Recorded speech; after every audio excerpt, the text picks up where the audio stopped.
교회가 세워지고 우리들 교회가 이렇게 시스템이 없다는 얘기를 들었어요.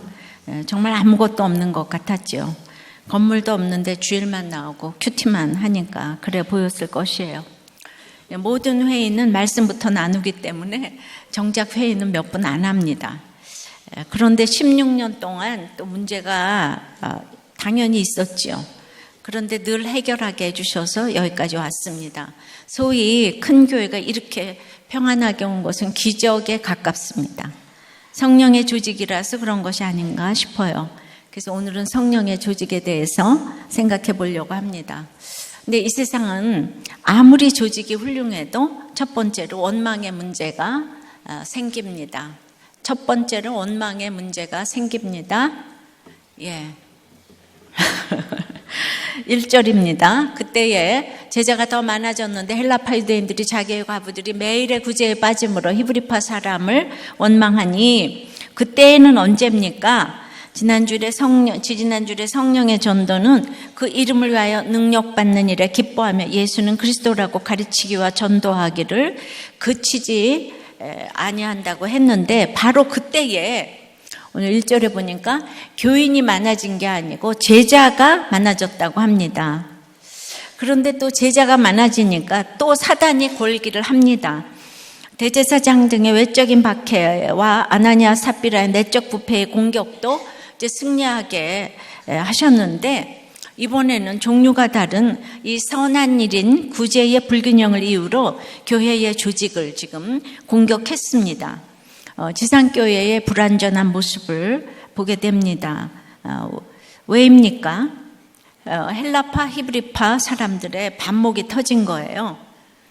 자, 구제는 디아코니아라고 해요. 섬김과 직무와 봉사를 말하는데 구제는 원래 그런 단어가 아닌데 여기선 그런 단어로 썼습니다. 가장 선한 일인 구제를 안 할 때는 문제가 없었는데 이 과부들을 구제하면서 원망이 생겼어요. 예.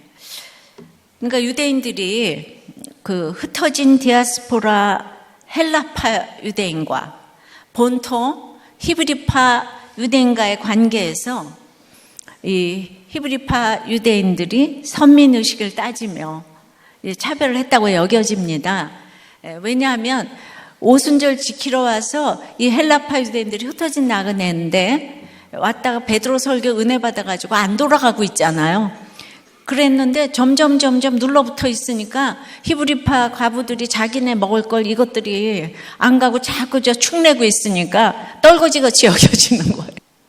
물론 서로 구제받는 입장에서 원망할 일이 무엇이에요? 억울하게 빠졌다고 해도 그건 하나님께서 하신 일인데요. 이렇게 생각하면 얼마나 좋겠어요. 그러나 초대교회가 아직 연륜이 어리잖아요. 예수 믿고 대단해 보이는 사람이 아무 일도 아닌 것에 이렇게 상처를 받는 것을 이해 못하면 안 됩니다. 이것도 저것도 다 진짜예요. 그러니까 싸우고 당하고 포로 가고 다시 오고 이런 경험 속에서 하나님을 배우고 성경을 배우면서 커나가는 것입니다. 이제 2장에서는 유무상통하는 교회가 되어서 은혜가 충만했었죠. 우리 2장에서 초대교회 봤어요. 그러니까 맨 처음에는 우리가 서로를 잘 몰라서 너무 그냥 자야 해가면서 만나면 좋은 친구예요. 그런데 가까워지면 어쩔 수 없이 다 드러나요. 그래서 우리가 사람을 알려면 같이 시간을 보내봐야 돼요. 그냥 여러분들의 또 모토는 가깝게 안 지내는 게 모토니까 목장에 안 오는 게 또 여러분들의 국시죠. 그래서 우리는 이렇게 다 비밀스럽게. 그래서 저도 이렇게 강단에서만 보면 좋겠는데 이제 가까운 데 있는 사람에게는 다 민낯을 다 보이겠죠. 그래서 또 우리 엄마는 항상 이렇게 강단에서만 봐야 된다. 이런 소리를 제가 듣기도 합니다. 그래서 제가 홀로 살고 싶지만은 그게 마음대로 안 되잖아요. 그러니까 이제 나올 때는 이렇게 차리고 와도 집에서는 완전히 제가 누더기를 입고 있으니까 너무 앞뒤가 안 맞잖아요. 정말 여러분들 상상이 안 되시죠? 제가 집에서는 그렇게 누더기를 입고 있어요. 그러나 문제 없는 곳이 이 세상 어디에 있겠습니까? 그런데 해석을 해야 해결이지 않겠습니까? 추수감사절에 드리는 이제 구제 헌금의 배분이 늦어지는 것은 우리가 이럴 게 아니라 진짜 필요한 사람들에게 2, 3개월이라도 지속적으로 돕는 게 어떨까. 이걸 이번에 좀 계획해 보기로 했는데, 이게 진짜 어떤 사람이 힘든지 객관적으로 분별하는 게 너무 어려워요. 이번엔 그냥 하기로 했습니다. 늦어져서. 그러니까 무엇이든지 선한 일을 한다고 박수 쳐주는 게 아니라 이 일에 또 매달려야 되는 사람이 많이 있는 거예요. 이제 할 수가 없는 거예요, 지금. 적용해 보세요. 지금의 목장이나 회사 조직에서 원망과 차별과 오해 중에 여러분은 무엇이 전공입니까? 자, 성령의 조직 두 번째는 오늘도 7가지 대지가 나가겠어요. 말씀을 제쳐놓으면 안 됩니다. 2절입니다.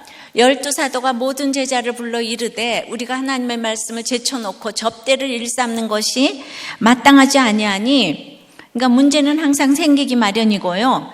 그런데 성령의 교회 조직은 해결하는 게 달라요. 우선 12사도가 이 원망하는 헬라파와 차별한 히브리파 제자들 모두를 불렀어요.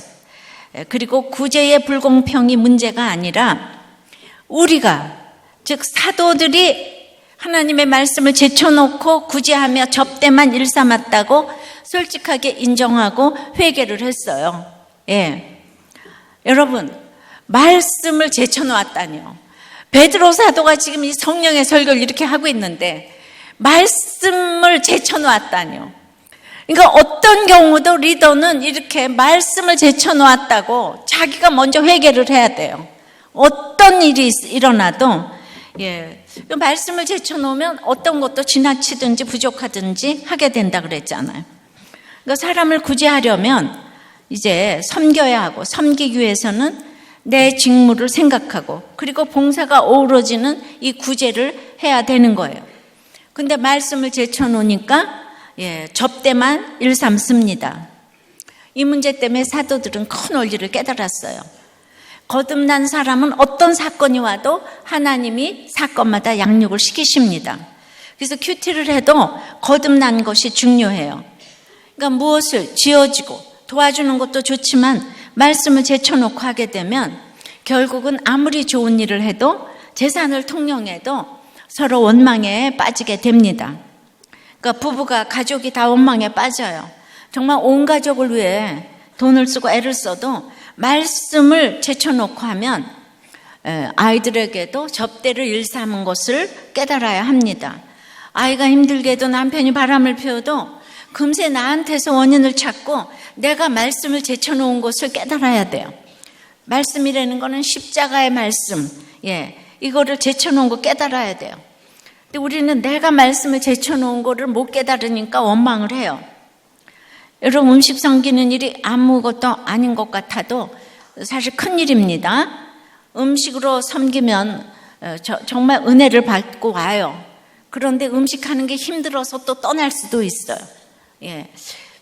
또 주일에 식당 봉사를 기쁘게 할 수도 있지만 부부싸움이라도 하고 오는 날은요, 쳐다보지도 않고 배식을 해주니까 받는 사람이 기분이 아주 더러워요. 오해가 쌓여요. 그러니까 음식 대접이 아주 중요한 사역입니다. 왜 중요할까요? 우리가 마태복음 마지막에 기억나시죠? 양과 염소를 분별할 때 그 기준이 무엇이었나요? 생각나나요? 뭔가요? 우리도 괜히 대답이 탁 나와야 되는데, 소자에게 냉수 한 그릇 대접한 게 기준이에요. 그러니까 이게 얼마나 생색을 안 내야 되는 겁니까? 그러니까 음식 대접이 중요해요. 냉수 한 그릇만 대접해도 이렇게 양쪽으로 가게 되는데 염소가 아니고. 그러니까 이제 음식 대접을 하는데 이게 말씀을 제쳐놓으면은 또 원망이 나온다는 거예요. 내가 자기를 어떻게 대접했는데, 얼마나 목장 때마다 먹였는데 뭐 이러면서, 근데 어떻게 간다 그럴 수가 있어 뭐 이제. 그런데 말씀을 제쳐놓았다고 생각을 못하는 거예요. 십자가 적용은 뺀 채 교회 가고 큐티하고 내가 섬겼다고. 근데 나한테 어떻게 그럴 수가 있어. 그래서 나는 떠나야 돼. 뭐 이렇게 생각을 이제 하는 거죠.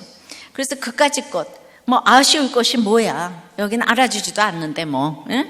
헬라파, 히브리파, 우리끼리 세를 모았으니까 우리끼리 예배드려 하면서 이 구제 하나 공평하게 못했다고 교회가 갈라지고 뭐가 갈라지고 이러는 거죠. 비일비재합니다. 예, 우리는 깨닫는 12사도가 되고 언제나 자기에게 이유를 돌리는 이런 사람이 되어야 합니다. 이래야 어디서든 성령의 조직에 좋은 리더가 될 수 있습니다. 그러면 나는 그 리더 안 되고 싶어요. 내가 언제 리더 되고 싶다 그랬나? 그건 구원받은 자의 태도가 아닙니다. 요즘 요한 3서에 보면 디오드레베처럼 으뜸되기를 좋아하는 리더는 그러니까 이 사람이 으뜸되기를 좋아하니까 뭐가 으뜸되는 위치에 있었나 봐요. 형제들을 맞아들이지도 않고 또 그 사도 요한 일행을 비방하고도 부족하여 맞아들이고자 하는 자를 금하여서 교회에서 내쫓는다 그랬잖아요. 그러니까 이런 리더가 있으면 안 되는 거예요. 근데 세상에서 뭐 으뜸되는 지위에 있으니까 이렇게 마음대로 했겠죠. 근데 데메드리오처럼 무사람에게도 진리에게서도 증거를 받는 이런 리더가 돼야 된다는 거죠. 이렇게 해결을 해가야 합니다. 그래서 이제 집집마다 원망이 나올 것 같으면은 서로 원인을 찾아가고 그랬을 때 이렇게 말씀을 제쳐놓은 것을 이제 사도들처럼 깨달아야 되는 거예요. 적용해 보세요. 내가 말씀을 제쳐놓고 접대만 일삼은 것은 무엇인지요? 그러니까 눈앞에서 금세 내가 대접하면 상대방에서 인정이 나오니까 그걸 하고 싶은 거예요. 그러니까 하고 싶어도 안 해야 될 접대가 있고 이 말씀을 제쳐놓으면 기준을 몰라요. 그래서 치우치는 거예요. 성령의 조직은 세 번째는 그러므로 형제의식이 있어야 합니다. 3절입니다. 형제들아 너희 가운데서 성령과 지혜가 충만하여 칭찬받는 사람 7을 택하라. 우리가 이 일을 그들에게 맡기고 그래서 우리 모두 형제의식이 있어야 돼요.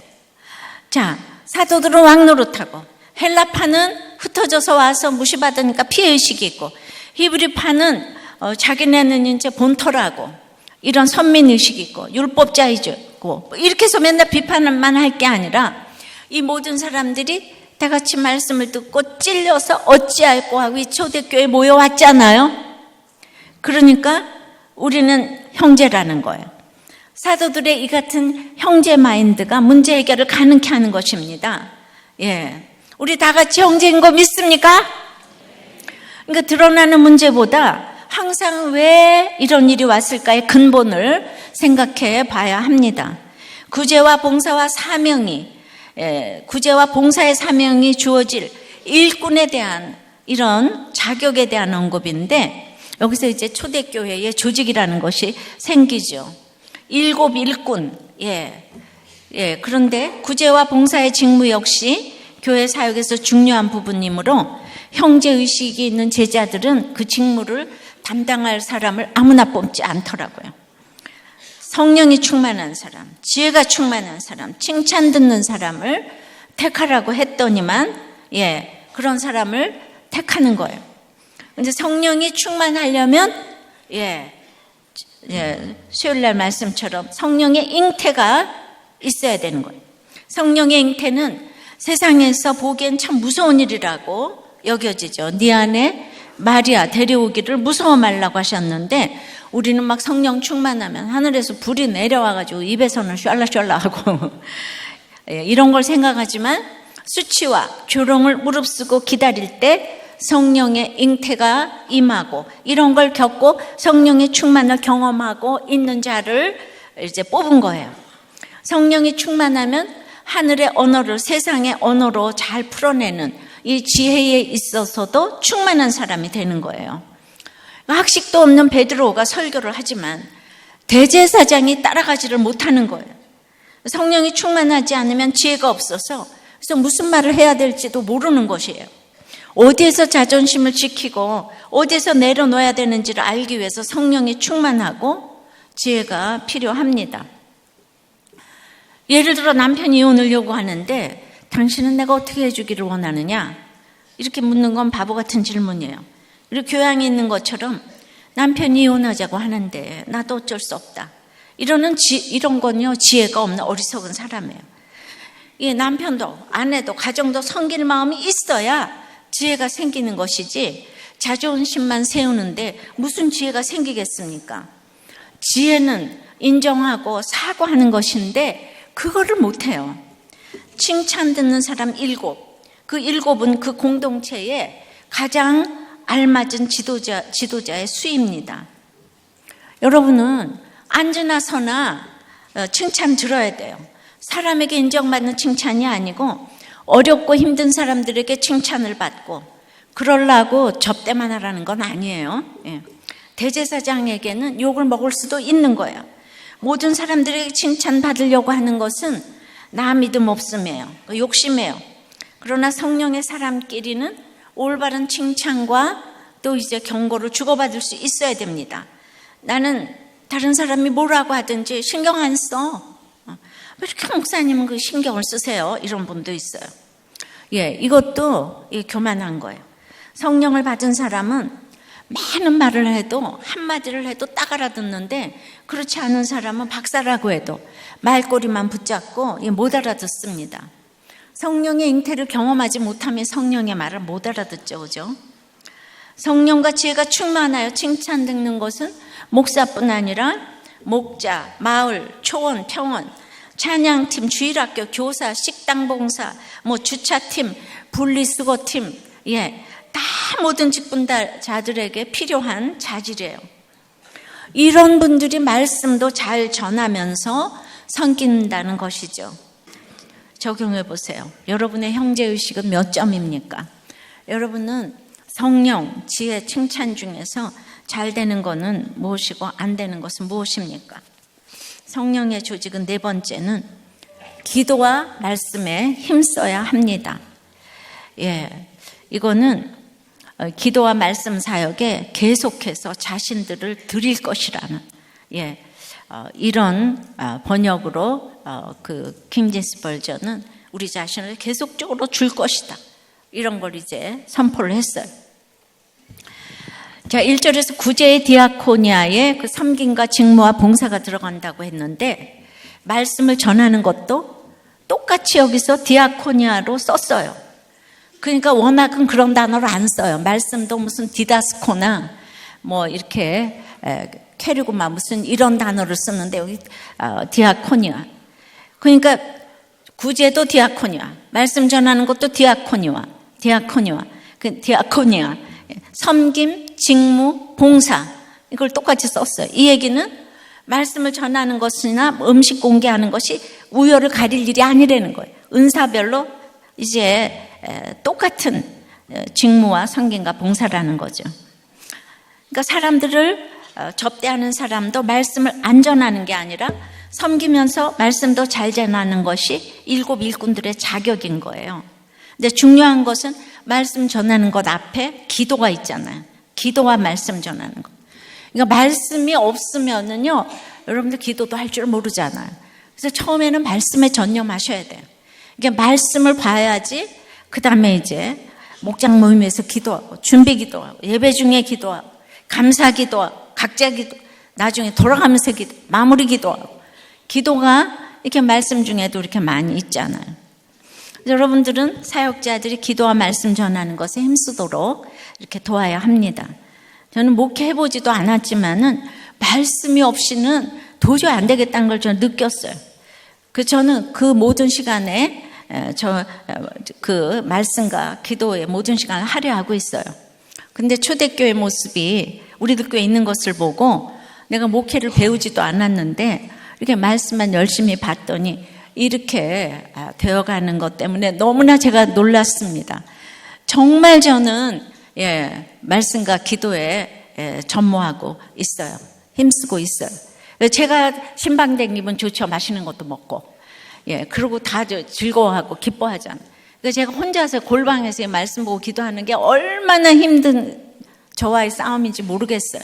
이제쯤 되면 저도 좀 이제 좀 편하게 하고 싶은데 이 말이 진짜 맞는 것 같아요. 5번째는 기득권을 내려놔야 해요. 성령의 조직은 5절입니다.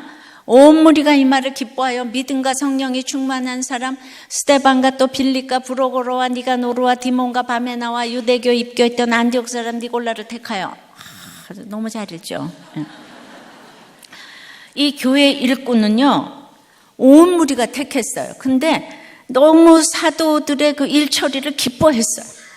사도들이 회개를 하니까 사도들이 그냥 히브리 헬라파가 불평을 했는데 사도들이 회개를 하는 거예요. 예. 그러니까 사도들은 성령과 지혜가 충만한 사람을 택하라고 했는데 온 무리는 믿음까지 있는 사람을 택했어요. 예. 그러니까 그 사도의 그 사역자들 아니겠습니까? 그런데 오늘 제가 막 굴렸잖아요. 네가 노로 부르고 호로 막 이러면서 이 모든 사람들이 저 7명 중에서 1명 니골라만 빼고는 전부 다 헬라 사람들인 거예요. 헬라식 이름인 거예요, 이게. 그러니까 지도자들이 다 헬라파 유대인 중에서 뽑힌 거예요. 예. 헬라파 유대인들이 문제를 제기했는데 사실 히브리파 사람들이 원망받을 짓을 했죠, 지금. 예, 이렇게 지역 감정, 파벌의식을 조장했잖아요, 지금. 이 무서운 거, 이거 있잖아요. 이게 예수님 오시기까지 안 없어질 거예요. 이 지역 감정과 이 유대인들서부터 이렇게 그랬는데. 모태신앙은 진짜 모태신앙이에요.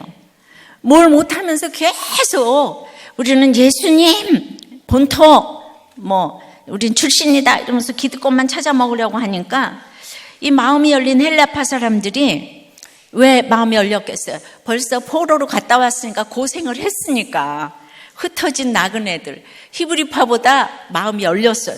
제대로 된 항의를 했다고 볼 수 있는데 그것을 히브리파가 인정을 하고 이 브라의 뿌리가 히브리파이니까 헬라파들로 세웠어요. 여러분 히브리파 중에 성령이 충만한 사람이 없었겠습니까? 그런데 과감하게 자기들의 기득권을 다 내려놓고 헬라파 중에서만 다 뽑은 거예요. 할렐루야. 그러니까 진짜 위대한 사람 여기서 누구? 히브리파. 그러니까 이걸 하나님이 알아주는 그거를 우리가 항상 결정해야 되는 거예요. 하나님이 알아주는 거, 여러분들이 알아주는 거 아무것도 아니라고. 예.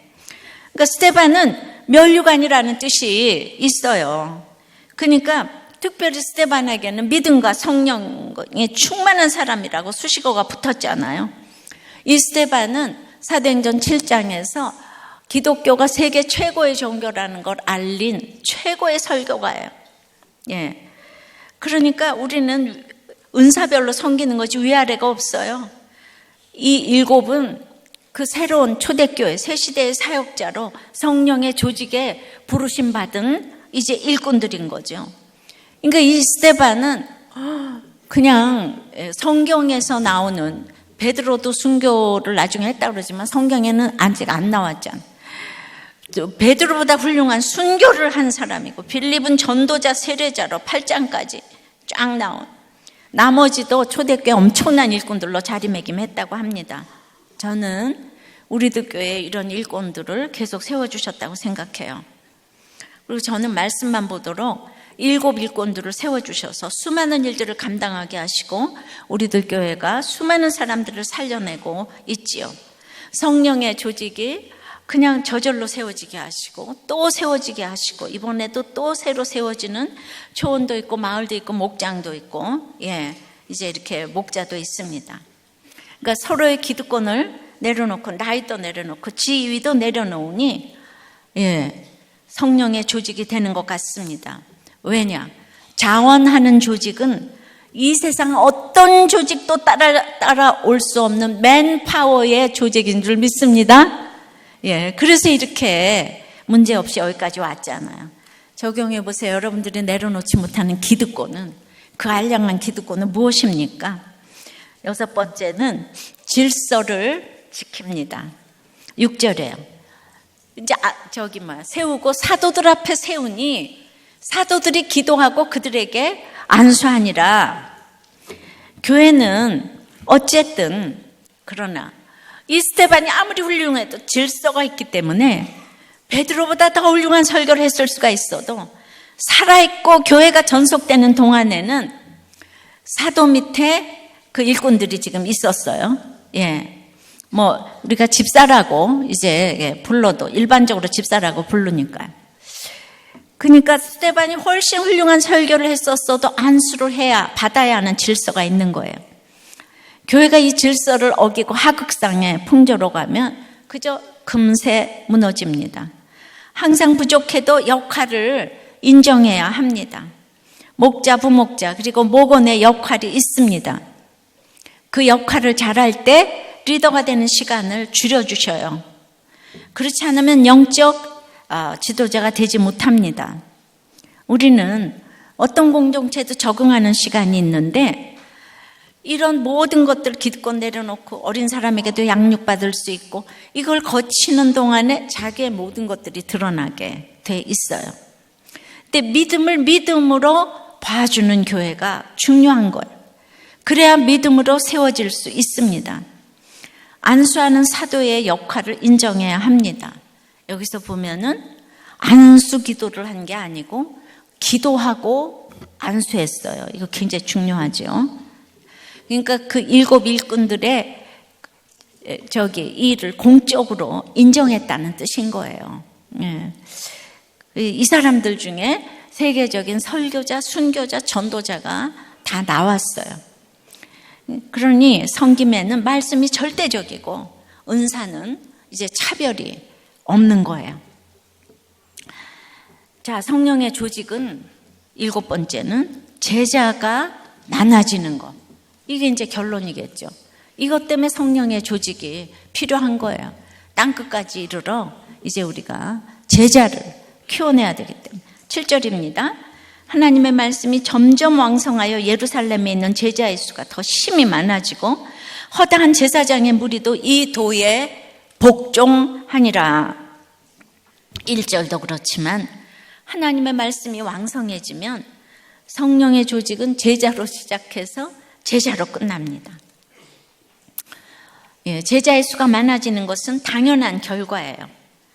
이제 하나님의 말씀이 왕성해지면 세상 백도 없고 집도 없고 아무것도 없어도 제자들이 많아질 수밖에 없다는 것을 우리들 교회를 통해 증언할 수 있습니다.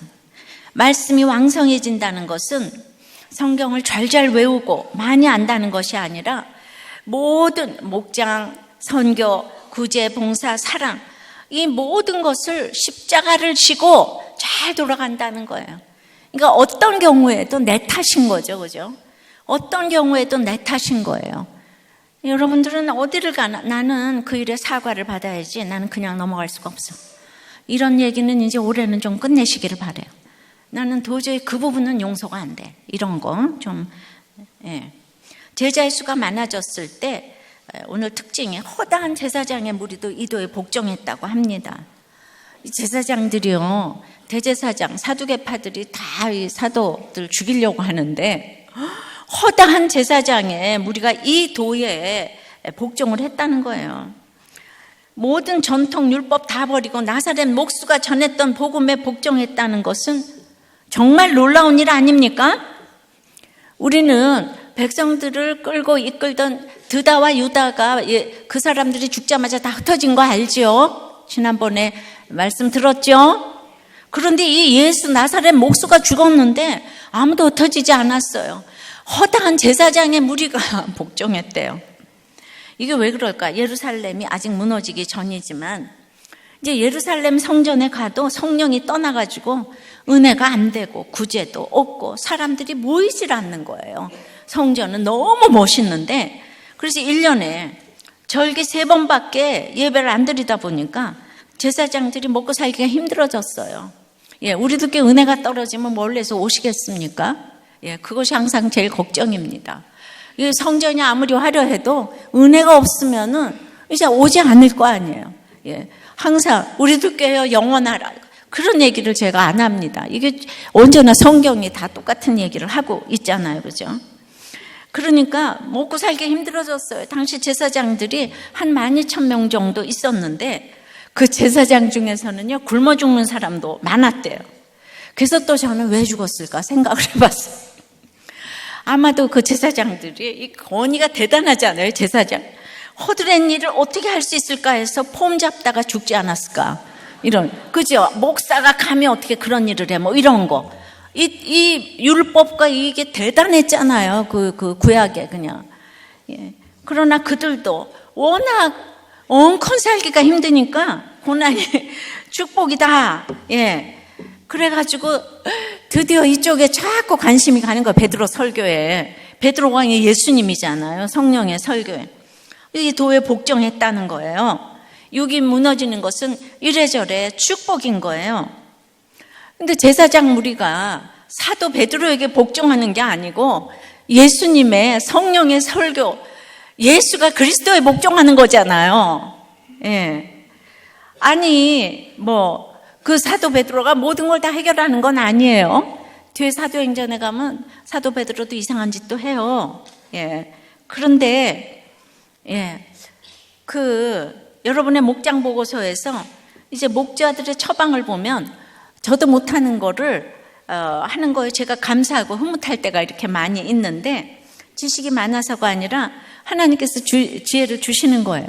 그러니까 목욕탕 세미나도 보면은 정말 힘든 목회자들이 이 말씀이 좀 이제 뚫고 들어가는 것 같아서 정말 이 일이 똑같이 우리도 교회도 지금 일어나게 되는 것을 이렇게 보게 되는데요. 성령의 조직은 항상 모든 것이 사명과 연관이 되는 거예요. 사명. 예. 그러니까 하나님께서 나에게 주시는 은사로 다른 사람들을 섬길 때 이것이 최고로 섬길 수 있는 것인가를 이렇게 생각을 합니다. 근데 대부분은 이 성령의 조직에서 이렇게 인도함을 받는 게 아니고 공개하다가, 그러니까 접대하다가 생색이 나가지고, 예, 그거를 굉장히 사명으로 포장을 해가지고, 나는, 이제 히브리파, 헬라파, 예, 떠난다. 굉장히 본인을 포장하기를 우리가 좋아하잖아요. 그죠? 근데 이 사도 베드로들처럼 우리가 말씀을 제쳐놓고 접대하는 거, 그러니까 마땅치 아니하다. 이렇게 사도가 이렇게 회개를 해야 되는 거예요. 그러니까 항상 목자부터 회개를 해야 되는 거예요. 예. 성령의 조직 가운데 있으니까 이 무시를 당한 것 같은 이 원망한 헬라파 같은 사람을 어떻게 목장에서 인도를 하는지 목자 모임 나눔을 좀 들려드릴게요. 잘나서 하는 게 아니에요. 예, 저는 그냥 이거 읽어보고 기가 막혔어요. 그렇지만은 저는 부끄러운 게 없기 때문에 이걸 또 다 읽어드려요. 초호님도 목자님도 다들 힘들지만은 우리들 교회가 이렇게 가고 있습니다. 지난주에 어머니가 넘어지면서 손목이 골절됐는데 병원에서 한바탕 난리치는 사건이 있었어요.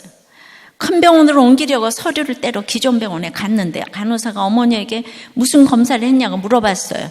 어머니가 어떤 검사를 했는지 모르겠다고 했더니 간호사가 어제 한 검사도 기억 못하냐고 뭐라고 하는 겁니다.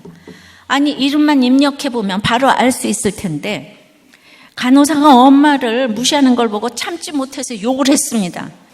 그러고 나오니 마음이 너무 불편했습니다. 예. 그래서 월요일에 어머니 병원을 옮겨드리고 다시 그 병원에 갔습니다. 저를 보고 분위기가 이상해졌습니다. 그 간호사는 출근하지 않았고 의사를 따로 불러서 토요일에 제가 지나쳤다고 얘기했습니다. 예.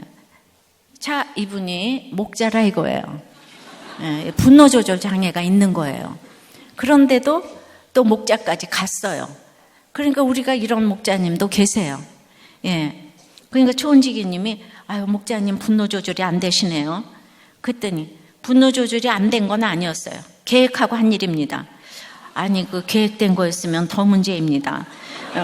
무시당하는 것에 대해 못 참는 것이에요. 다들 살면서 무시당하고 삽니다. 병원에서도 거래처에서도 목장에서도 다 무시당하잖아요. 집사님이 그 간호사 무시한 것은 괜찮은 건가요? 그 간호사가 먼저 엄마를 무시했어요. 아니, 누가 먼저 그랬느냐가 중요한 것은 아닙니다. 그래서 제가 찾아가서 사과한 것 아닙니까?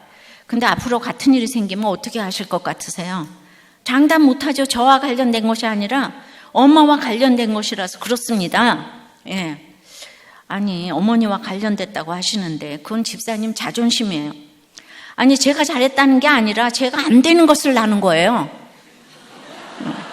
무슨 말씀인지 압니다. 그 안 되는 부분을 하나님 앞에 고하시라고 드리는 말씀이에요.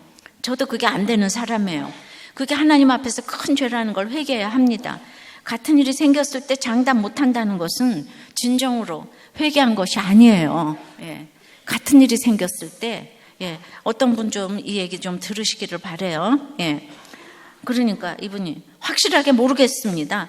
여기 계신 어느 목자님도 거기에서 자유롭지 못할 것 같은데요. 아니, 진정 회개가 되셨으면 그 간호사 찾아서 무릎 꿇고 사과하시는 거는 어떨까요?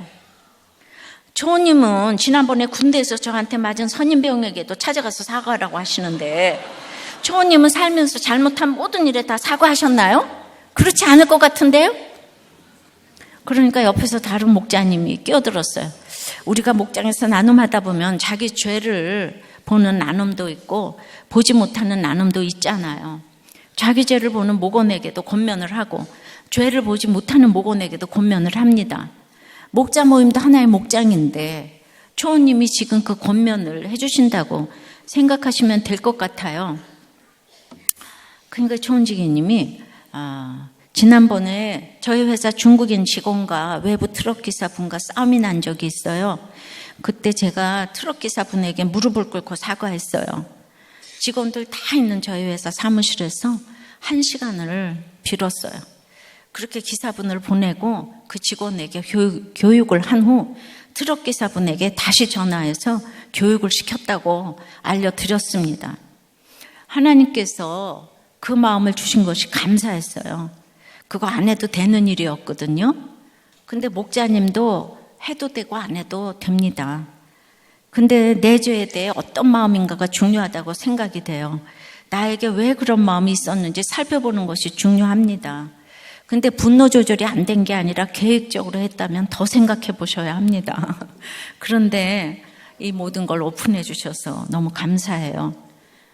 그랬더니 아니 뭐 그렇게까지 할 건 아니었는데 당시에는 네가 감히 하는 마음이 있었습니다. 제가 지나쳤던 건 인정해요. 그렇지만 초호님이 상황을 다 한다고 생각하시면 그거 안 됩니다. 응? 제가 초호님께 가지고 있는 아쉬움이 있어요. 개인적인 생각이지만 초호님이 제 나눔을 힘들어 하시는 것 같아요. 응? 제가 직접 찾아가서 만나 뵙기도 했는데 저는 늘 일반적인 답만 듣고 돌아오는 것 같은 느낌이 들었어요. 그래서 목자 모임에서 나눔을 해도 저에게는 도움이 하나도 안 된다는 마음이 생겼습니다. 그렇죠. 제가 다 알지 못하죠.